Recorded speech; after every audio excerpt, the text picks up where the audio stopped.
നമസ്കാരം. തിരൂരങ്ങാടി. ഒരു കാലത്ത് ഇതൊരു രാഷ്ട്രീയ കോട്ടയായിരുന്നു, അടിയുറച്ച ഒന്ന്. പക്ഷെ ഇന്ന് ആ കോട്ടയുടെ അടിത്തറയ്ക്ക് ഇളക്കം തട്ടുന്നുണ്ടോ? ഈ വിശകലനത്തിൽ നമ്മൾ വെറും കണക്കുകളല്ല നോക്കുന്നത്, അതിനപ്പുറം അവിടുത്തെ ജനങ്ങളുടെ ശബ്ദം കേൾക്കാൻ ശ്രമിക്കുകയാണ്, മികച്ച ഭരണത്തിലേക്കുള്ളൊരു വഴി കണ്ടെത്താൻ. നമ്മുടെ ഈ യാത്രക്ക് 6 ഘട്ടങ്ങളുണ്ട്. നമ്മൾ തിരൂരങ്ങാടിയുടെ മണ്ണിൽ നിന്ന് തുടങ്ങും, അവിടുത്തെ രാഷ്ട്രീയ മാറ്റങ്ങൾ മനസ്സിലാക്കും, പിന്നെ വെല്ലുവിളികൾ എന്തൊക്കെയാണെന്ന് തിരിച്ചറിയും, ഒടുവിൽ ഒരു പുതിയ ഭരണമാതൃകയിലേക്ക് എങ്ങനെ എത്താമെന്ന് നോക്കും. ശരി, നമുക്ക് തുടങ്ങാം. ശരി, നമുക്ക് തിരൂരങ്ങാടിയുടെ ഹൃദയത്തിലേക്കൊന്ന് കടന്നു ചെല്ലാം. ഇതൊരു സാധാരണ സ്ഥലമല്ല, പാരമ്പര്യത്തിൽ ആഴത്തിൽ വേരുകളുള്ള ഒരു നാടാണ്. അതേസമയം പുതിയ കാലത്തിന്റെ വലിയ വെല്ലുവിളികൾക്ക് മുന്നിൽ നിൽക്കുന്ന ഒരു സമൂഹം കൂടിയാണ്. അതാണ് തിരൂരങ്ങാടി. കേരളത്തിന്റെ മലബാർ തീരത്താണ് ഈ സ്ഥലം. ഇവിടെ കടലും വിശ്വാസവും ജീവിതവും എല്ലാം ഒന്നോടൊന്ന് കിട്ടുപിടഞ്ഞാണ് കിടക്കുന്നത്. തിരൂരങ്ങാടിയുടെ രാഷ്ട്രീയ സ്വഭാവം രൂപപ്പെട്ടതും ഈ തീരത്തിന്റെ ചരിത്രത്തിൽ നിന്ന് തന്നെയാണ്. ഈ കണക്കുകളിലേക്ക് ഒന്ന് നോക്കൂ. 85% മുസ്ലിം ജനസംഖ്യയാണ്. ഈയൊരു ജനസംഖ്യാഘടനയാണ് വർഷങ്ങളായി, പതിറ്റാണ്ടുകളായി തിരൂരങ്ങാടിയുടെ രാഷ്ട്രീയത്തെ നിർണയിക്കുന്ന ഏറ്റവും പ്രധാനപ്പെട്ട ഘടകം. അപ്പോൾ ഇതാണ് ഈ കഥയുടെ കാതൽ. പതിറ്റാണ്ടുകളോളം ഒരു രാഷ്ട്രീയ പാർട്ടിയുടെ ഉരുക്കുകോട്ടയായിരുന്ന തിരൂരങ്ങാടിയിൽ ഇന്ന് കാര്യമായ വിള്ളലുകൾ വീഴുകയാണ്. ആ കോട്ട ഇപ്പോൾ ഒരു പുതിയ പരീക്ഷണത്തെ, ഒരു വലിയ പരീക്ഷണത്തെ നേരിടുന്നു. അവിടുത്തെ ജനങ്ങളുടെ ഹൃദയമിടിപ്പ് എന്താണ് നമ്മോട് പറയുന്നത്? ഒരു കാലത്ത് ഗൾഫ് പണം നൽകിയിരുന്ന ആ സമൃദ്ധിക്ക് ഇന്ന് മങ്ങലേറ്റിരിക്കുന്നു. തൊഴിലില്ലായ്മ, പ്രത്യേകിച്ച് തിരികെ വരുന്ന പ്രവാസികൾക്കിടയിൽ. പിന്നെ കുടുംബ ബജറ്റുകളെ തകർക്കുന്ന വിലക്കയറ്റം, പലയിടത്തും കുടിവെള്ളമില്ലാത്ത ദിവസങ്ങൾ, പാതി വഴിയിലായ റോഡുകൾ. ഇതെല്ലാം കാണുമ്പോൾ സാധാരണക്കാരന്റെ ക്ഷമ പതിയെ പതിയെ നശിക്കുകയാണ്. ദേശീയപാത 66ന്റെ ഈ തകർച്ച, ഇത് വെറുമൊരു നിർമ്മാണത്തിലെ പിഴവല്ല, ഇതതിലും വലുതാണ്. ഇത് തകർന്നുപോയ വാഗ്ദാനങ്ങളുടെയും ജനങ്ങൾക്ക് നഷ്ടപ്പെട്ടുപോയ വിശ്വാസത്തിന്റെയും ഒരു പ്രതീകമായി മാറിക്കഴിഞ്ഞു. അപ്പോ ജനങ്ങളുടെ വികാരങ്ങൾ നമ്മൾ കേട്ടു. ഇനി നമുക്ക് നേരെ കണക്കുകളിലേക്ക് കടക്കാം. തെരഞ്ഞെടുപ്പിലെ നമ്പറുകൾ നമ്മോട് പറയുന്ന കഥ എന്താണ്? ഇതൊരു തരം രാഷ്ട്രീയ സ്കാനിംഗ് പോലെയാണ്. നമുക്ക് നോക്കാം. ഇന്ത്യൻ യൂണിയൻ മുസ്ലിം ലീഗ് 1991 മുതൽ 2011 വരെ നോക്കിയാൽ വൻ ഭൂരിപക്ഷത്തോടെയാണ് അവർ തിരൂരങ്ങാടി ഭരിച്ചത്. 2011 58.5% വോട്ടുകളോടെ ആധിപത്യത്തിന്റെ ഉന്നതിയിലെത്തി. എന്നാൽ 2016 ആ പ്രതാപത്തിന് മങ്ങലേറ്റു തുടങ്ങി. ശരിക്കും എന്താണ് അവിടെ സംഭവിച്ചത്? ഈ ഗ്രാഫ് കാണുമ്പോൾ തന്നെ കാര്യം വ്യക്തമാകും. ഇത് ശരിക്കും ഞെട്ടിക്കുന്നതാണ്. 2011 30,000-ലധികം വോട്ടിന്റെ ഭൂരിപക്ഷം. അതൊറ്റയടിക്ക് 2016 വെറും 6,000-ആയി ഇടിഞ്ഞു. 2021 അല്പം മെച്ചപ്പെട്ടു എന്നത് ശരിയാണ്, പക്ഷേ ആ പഴയ പ്രതാപം വീണ്ടെടുക്കാൻ കഴിഞ്ഞിട്ടില്ല. കോട്ടയുടെ മതിലുകൾക്ക് കാര്യമായ ബലക്ഷയം സംഭവിച്ചിരിക്കുന്നുവെന്ന് വ്യക്തം. ഇവിടെ രസകരമായ ഒരു കാര്യമുണ്ട്, ഒരു വിരോധാഭാസം എന്ന് തന്നെ പറയാം. വോട്ട് ചെയ്യാൻ വരുന്നവരുടെ എണ്ണം, അതായത് പോളിംഗ് ശതമാനം കൂടിക്കൂടി വരുന്നു. പക്ഷേ ഭരണകക്ഷിയുടെ വോട്ട് വിഹിതം കുറയുന്നു. ഇതിനൊരൊറ്റ അർത്ഥമേ ഉള്ളൂ: വോട്ട് ചെയ്യാൻ പുതുതായി എത്തുന്നവർ, അവർ മാറ്റമാണ് ആഗ്രഹിക്കുന്നത്.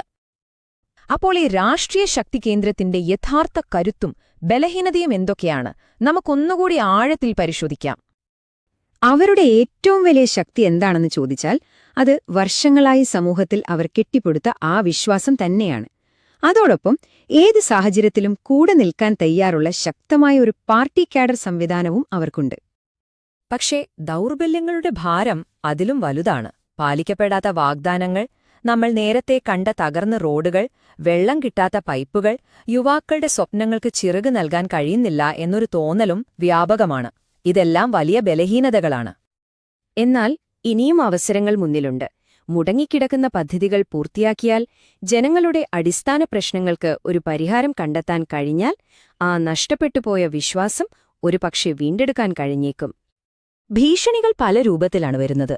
ശക്തനായൊരു എതിരാളി, ജനങ്ങൾക്കിടയിൽ പുകയുന്ന ഭരണവിരുദ്ധ വികാരം, ഒപ്പം വോട്ടർമാരുടെ ഒരുതരം നിസ്സംഗതയും. ഈ കൊടുങ്കാറ്റിനെ അതിജീവിക്കാൻ അവർക്ക് കഴിയുമോ എന്നതാണ് ചോദ്യം.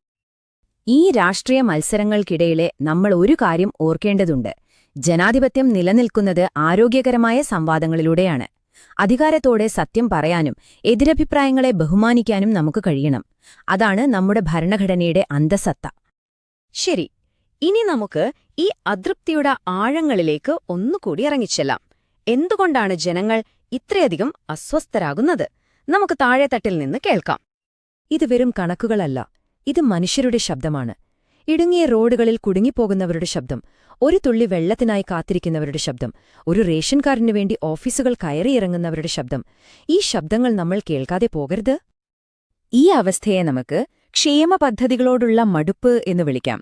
അതായത്, സർക്കാരിൽ നിന്ന് ആനുകൂല്യങ്ങൾ കിട്ടുന്നുണ്ട്, ഇല്ലെന്നല്ല, പക്ഷേ ഓരോ ദിവസവും കുതിച്ചുയരുന്ന വിലക്കയറ്റത്തിനും ജീവിത ചെലവിനും മുന്നിൽ അതൊന്നും മതിയാകുന്നില്ല.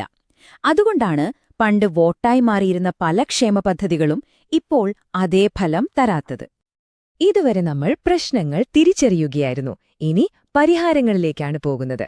എങ്ങനെയാണ് ഈ മണ്ഡലത്തിൽ ജനങ്ങളുടെ വിശ്വാസം പുനർനിർമ്മിക്കാൻ കഴിയുക? അതിനൊരു പ്രവർത്തനക്ഷമമായ രൂപരേഖ ആവശ്യമാണ്. ജനവിശ്വാസം തിരികെ പിടിക്കണമെങ്കിൽ 3 കാര്യങ്ങളിൽ അടിയന്തരമായി ശ്രദ്ധിച്ചേ മതിയാവൂ. 1. അടിസ്ഥാന സൗകര്യങ്ങൾ. 2. ജലസുരക്ഷ. 3. ഉപജീവനമാർഗം. ഈ 3 തൂണുകളിലാണ് തിരൂരങ്ങാടിയുടെ ഭാവി നിലനിൽക്കുന്നത്. എല്ലാവർക്കും ഒരേ വാഗ്ദാനം നൽകുന്ന കാലം കഴിഞ്ഞുപോയി. ഓരോ വിഭാഗത്തിനും വേണ്ടത് എന്താണെന്ന് തിരിച്ചറിയണം. യുവാക്കൾക്ക് തൊഴിൽ, സ്ത്രീകൾക്ക് സ്വയം തൊഴിലവസരങ്ങൾ, പ്രവാസികൾക്ക് പുനരധിവാസം, കർഷകർക്ക് ആശ്വാസം. ഇങ്ങനെ ഓരോ വിഭാഗത്തിന്റെയും പ്രശ്നങ്ങൾ മനസ്സിലാക്കി പരിഹാരം കാണണം. ഈ വിവരങ്ങളെല്ലാം ജനങ്ങളിലേക്കെത്തിക്കുമ്പോൾ വളരെ പ്രധാനപ്പെട്ട ഒരു കാര്യം നാം മറക്കാൻ പാടില്ല: ഓരോ വ്യക്തിയുടെയും സ്വകാര്യത. ഇന്ത്യയുടെ നിയമം വളരെ വ്യക്തമാണ്. നിങ്ങളുടെ വ്യക്തമായ സമ്മതമില്ലാതെ നിങ്ങളുടെ വിവരങ്ങൾ ഉപയോഗിക്കാൻ ആർക്കും അവകാശമില്ല. ഒരു നല്ല ഭരണാധികാരി ജനങ്ങളുടെ ഡേറ്റയെയും അവരുടെ അന്തസ്സിനെയും ഒരുപോലെ സംരക്ഷിക്കുന്ന ആളായിരിക്കണം. നമ്മുടെ ഈ വിശകലനം അവസാന ഘട്ടത്തിലേക്ക് കടക്കുകയാണ്. ഇനി നമ്മൾ സംസാരിക്കുന്നത് തെരഞ്ഞെടുപ്പിൽ ജയിക്കാനുള്ള തന്ത്രങ്ങളെക്കുറിച്ചല്ല. അതിനപ്പുറം ജനങ്ങളുടെ വിശ്വാസം ആർജിച്ച് എങ്ങനെ മുന്നോട്ടു പോകാം എന്നതിനെക്കുറിച്ചാണ്. ഒരു നേതാവ് എങ്ങനെയായിരിക്കണം? അവർ ഒരേ സമയം തന്റെ ജനതയുടെ സംരക്ഷകനും നിർമ്മാതാവും പുതിയ വഴികൾ കാണിക്കുന്നവനും ഒപ്പം എല്ലാവർക്കും സ്ഥിരത നൽകുന്നവനുമാകണം. ഈ 4 മുഖങ്ങളുള്ള ഒരു നേതൃത്വത്തിനാണ് ഇന്നത്തെ കാലത്ത് പ്രസക്തി. ആധുനിക രാഷ്ട്രീയം ഒരുപാട് വെല്ലുവിളികൾ നിറഞ്ഞതാണ്. ഒരു വശത്ത് വ്യാജവാർത്തകളും വിഭജനത്തിന്റെ രാഷ്ട്രീയവും, മറുവശത്ത് വോട്ടർമാരുടെ നിസ്സംഗത. ഇതിനെയെല്ലാം പ്രതിരോധിക്കാനുള്ള ഒരേയൊരു കവചം എന്താണെന്നറിയാമോ? അത് ജനങ്ങൾക്ക് നിങ്ങളിലുള്ള അചഞ്ചലമായ വിശ്വാസമാണ്. അവസാനമായി, ഈ വിശകലനം നമ്മെ ഓർമ്മിപ്പിക്കുന്ന ഒരു കാര്യമുണ്ട്. യഥാർത്ഥ നേതൃത്വമെന്നത് ഒരു തിരഞ്ഞെടുപ്പ് ജയിക്കുന്നത് മാത്രമല്ല, അത് ഓരോ ദിവസവും ജനങ്ങളെ സേവിക്കാനുള്ള യോഗ്യതയും അവകാശവും നേടിയെടുക്കുന്നതാണ്. നിങ്ങൾ ഒരു ജനകേന്ദ്രീകൃത നേതാവാകാനും നിങ്ങളുടെ മണ്ഡലത്തെ ഉയർത്താനും ആഗ്രഹിക്കുന്നുവെങ്കിൽ blueprintstrategies.ai ബന്ധപ്പെടുക. ഇമെയിൽ mgr@blueprintstrategies.ai അല്ലെങ്കിൽ 08042041602 എന്ന നമ്പറിൽ വിളിക്കുക. രാഷ്ട്രീയത്തിനപ്പുറം ഒരു ലക്ഷ്യം.